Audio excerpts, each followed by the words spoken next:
খেলা দেখেছি সবচেয়ে মানে আজকে এত বিপুল জনগণের সমাবেশ আমরা দেখেছি।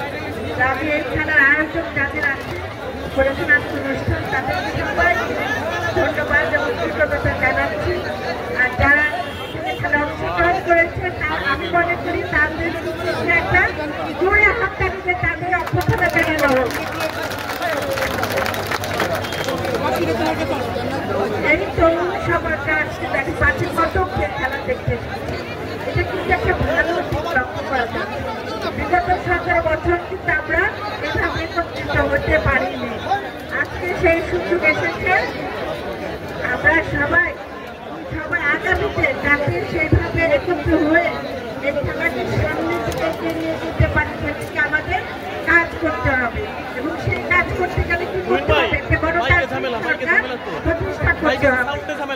সেই গণতান্ত্রিক সরকারের একটাই সরকার যেটা আমরা মনে করি আমরা যারা ধানের শীষের প্রেমী তাদের কাছে একটাই লক্ষ্য এই ধানের শীষকে তৈরি করে আনতে হবে এবং সেই গণতান্ত্রিক সরকারের নেতৃত্বে রাখতে হবে আমাদের জনাব তারেক রহমান। তার বলিষ্ঠ নেতৃত্ব এবং মেধাকে বাংলাদেশকে সামনের দিকে নিয়ে যাবে।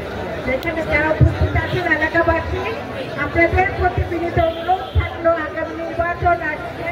আগামী নির্বাচনে আপনারা আপনাদের সঠিক জায়গায় ভোটটা দিবেন। তরুণ সমাজ যারা আছে তারা যারা প্রথম ভোটার তাদেরও অনুরোধ থাকবে তোমরা তোমাদের ভোটটা সঠিক জায়গায় দিবে যাতে তোমাদের ভবিষ্যৎ সুন্দরভাবে গড়ে ওঠে। সবাইকে আবারও ধন্যবাদ এবং কৃতজ্ঞতা জানিয়ে আমার বক্তব্য শেষ করছি। বক্তব্য শেষের আগে দুইটা টিম যারা ঢাকা থেকে এসেছে নারায়ণগঞ্জ আর জয়পুরহাট থেকে দুইটা টিম এসেছে এবং তাদের সাথে যারা সফর সঙ্গী হয়েছে সবাইকে ধন্যবাদ এবং কৃতজ্ঞতা জানাই। আর মানিকগঞ্জের মানুষ অনেকদিন পর সুন্দর একটা খেলা উপভোগ করতে পেরেছে।